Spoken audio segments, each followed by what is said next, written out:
I'm going to be assembling a 500 standard, and that's standard height because there are two heights of wall unit for Cooke Lewis. There is 720 and there are 900. They're assembled in exactly the same way.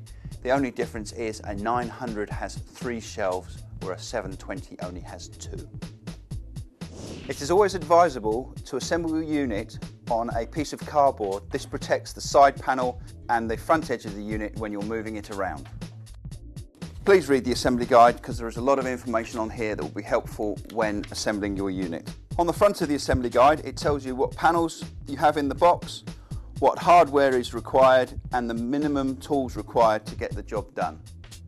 In your Cooke Lewis unit, you will find that all the fittings that you require to actually assemble the unit have been pre-inserted for you. So the shelf supports have already been put in, and for your base and your top panel, you have your metal cam and metal dowel and a wooden dowel pre-inserted.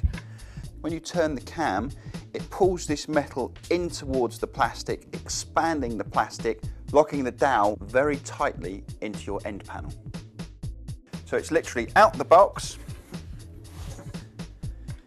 put it straight into where it needs to go, push down and tighten with a screwdriver. And then we do the top.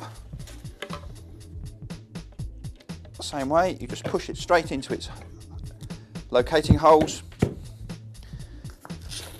tighten the cams.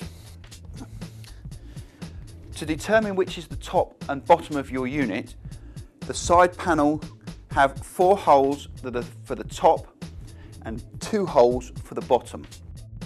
We slide the back panel in with the holes towards the top of the unit,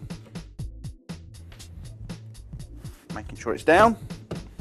Before we put the last side panel on, we put the rear rail in.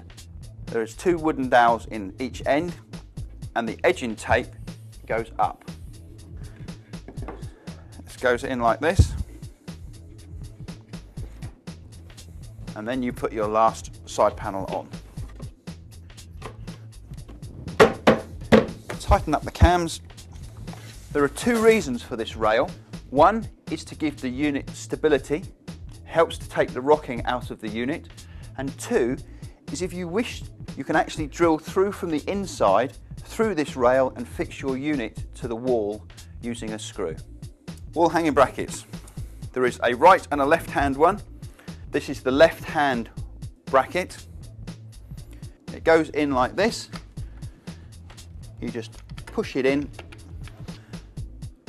Once you've got your bracket in position, you pull this lever down like that, and that locks it in position.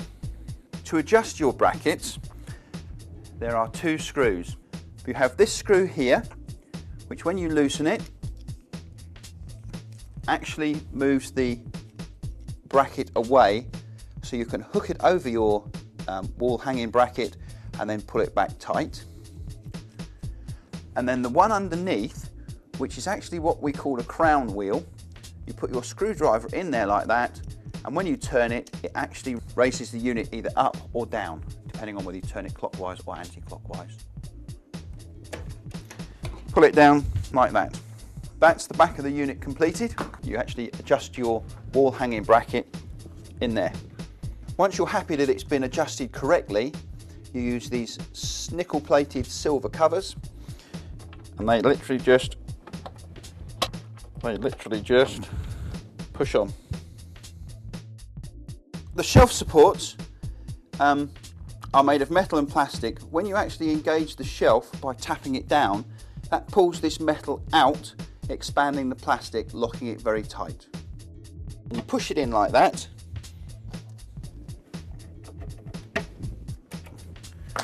You then take your shelf and you engage it like this. That means your shelf is very secure because it won't pull forward and it doesn't knock up easily. You physically have to knock it up to get it out. If you wish to adjust your shelf, you push these in, turn them anti-clockwise, and they come out. You then put it into wherever you want to put it,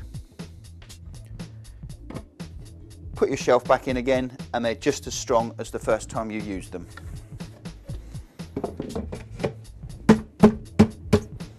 That means your unit is held together at the base, on two shelves and on the top.